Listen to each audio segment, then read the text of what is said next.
Welcome to the PwC Business Success Podcast. Today we're talking about the evolution of technology and its impact on the business landscape. With us is Vinoliah Martin. She's a director in the SATIC business within PwC. Welcome, Vinoliah. Thank you so much, Dr. Frances, and thank you for having me. I'm excited to be in conversation with you today. Looking forward to it. Tell us a bit about what SATIC does and the services that you offer. Fantastic, absolutely. So SATIC was launched in July 2023 as a strategic Tier 1 delivery center in EMEA, and it is jointly owned by PwC SA and PwC UK, and we are a built-for-purpose delivery center. So what that means is that we build capabilities based on the demand that we see coming through from these territories. And we are growing rapidly. We are currently sitting over 500 individuals within SATIC, and we are looking to grow to 1,000 within the coming years. And we are well on our way to achieving that ambition. So within SATIC, we have a very key focus around skills development, so ensuring that our people have the skills and certifications that they need to really deliver high quality work to our clients, both locally and globally. We also have a focus around artificial intelligence to help us with efficiencies in the way in which we deliver and to help us drive innovation in a really meaningful way. So one of the other aspects within SATIC that is quite key as well is the impact around our youth. Now, you know, Frances, within South Africa, we have a very young and energetic population of young people with so much potential. So what we do within SATIC is to partner with PwC SA and with non-profit organizations and to put together different skilling programs so that we can help upskill and reskill our youth in marginalized communities with the skills that they need to really thrive within the future of work. That sounds great, and what a wonderful offering for our market. So we're talking about a critical, and it becomes more critical day by day, the evolution of technology. It moves so fast. Do you think companies have to evolve, or can we just do things in the traditional way? That is such an interesting question. And I particularly enjoyed your article around this topic as a whole. And as you rightfully highlighted, right, that technology is no longer just a tool, but it is a strategic driving force behind business transformation. It really reshapes the way organizations operate, the way in which they engage with their customers, the way in which they create and deliver value. So if organizations are going to be resistant or if they are going to ignore these advancements, we know they are going to become outdated. They're going to become obsolete. And we've seen that play out in so many different industries. So it is so important that organizations take a strategic focus around embracing the power of technology and really looking at how that can help drive their business so that they can become competitive, so that they can become more profitable. Can you imagine still having to run your business in hard copy, where there are all these amazing emerging technologies that are available to help organizations innovate in a really meaningful way? Well, you can walk to Cape Town or you can take an airplane. But you mentioned AI. How does AI play into that, and what should people watch out for with regards to this whole AI evolution? Yeah, that's a very good question. And we know that artificial intelligence is not new. It has been part of the technological landscape for decades.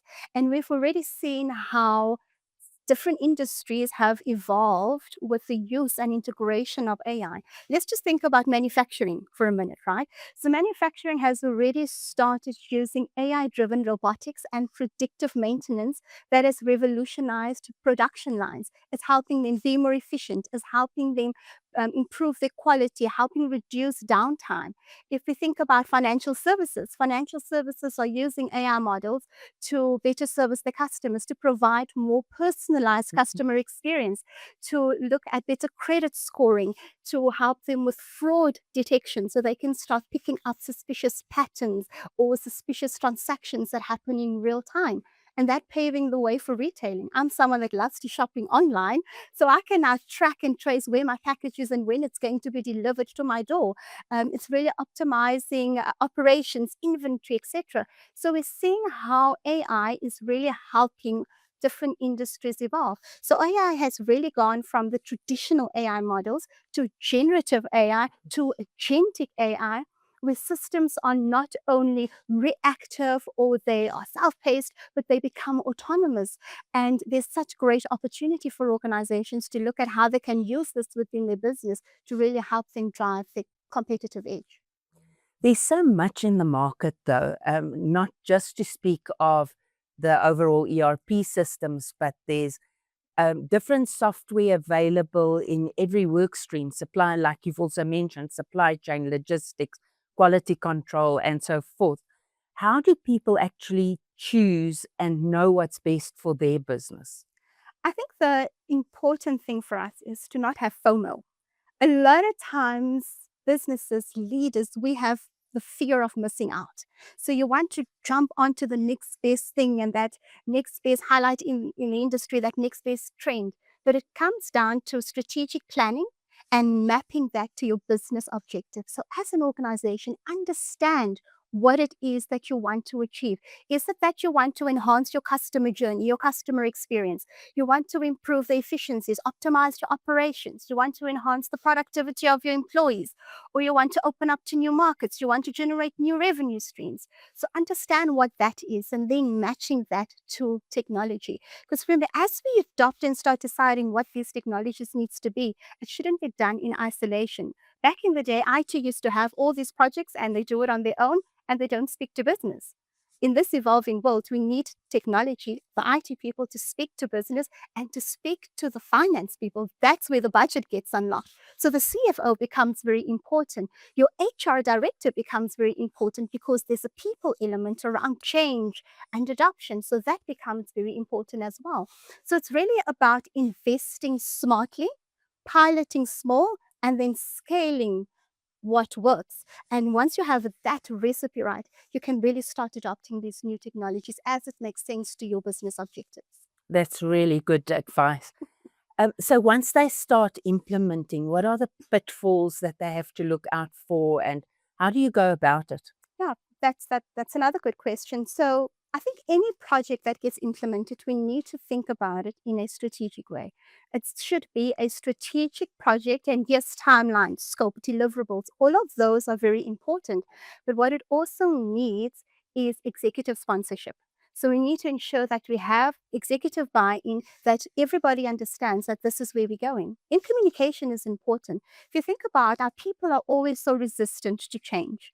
Our people are fearful of change. So we need to ensure that we are communicating to our people the what, the why we are doing this, how we are going to do it. Make them part of the journey so that you can start breaking down those barriers of resistance. A lot of times we see that senior executives, they set out the vision, the strategy. Then you have the middle management layer. Now, your middle managers can either be your enablers or they can be your barriers. So getting the buy-in and getting the involvement of that middle management layer is so important as that cascades down to the operational workforce. And another important aspect is your people. Technology is fantastic, but it cannot transform organizations on its own. We need to empower our people with the skills, with the confidence, with the competencies to effectively leverage the power of technology so that they can then work on these digital transformation projects to really help organizations evolve. So that piece is quite important. And then all the other things like ensuring governances are in place, ensuring that you identify what your risks are, how you are going to mitigate those risks, how you're going to go about data integrity, etc., etc. So all those elements that makes up strategic execution of projects become quite key. So I agree with you that change is always difficult, and with technology, it brings new ways of working and so on.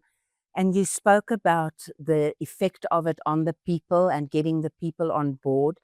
How do you communicate this to your people, and how do you embed those new ways of working? Great question. And I think we have such a great opportunity in organizations now because we have generational diversity.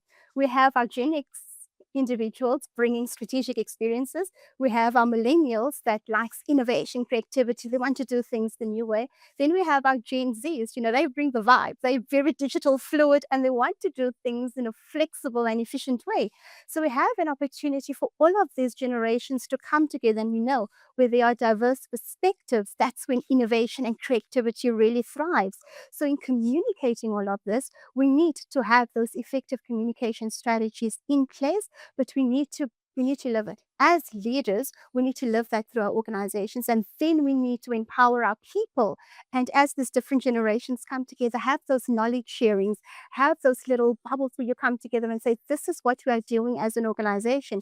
You might have a different view of how this should be done, but we all are trying to work towards a specific goal and collectively coming together and make it exciting, right? I think technology is such an exciting thing and how it can help all of us make our jobs easier. And that's what we want. We don't want to be without a job. We want to coexist with technology. So how do we make sure that our people understand that? And it's through these different levels of engagement and through actively portraying that in everything that we do. So if I summarize everything that you've said, businesses really have to evolve with technology and in order to stay competitive and efficient. Absolutely. You have it right on the nail there. And to the amazing article that you wrote, all summarize it quite efficiently. Great. Vinoliah, thank you so much for being with us and sharing your incredible insight. Thank you for watching. Please watch out for the next one, which is on integration when having bought a company. And that's not something that you should try and do yourself. Thank you very much.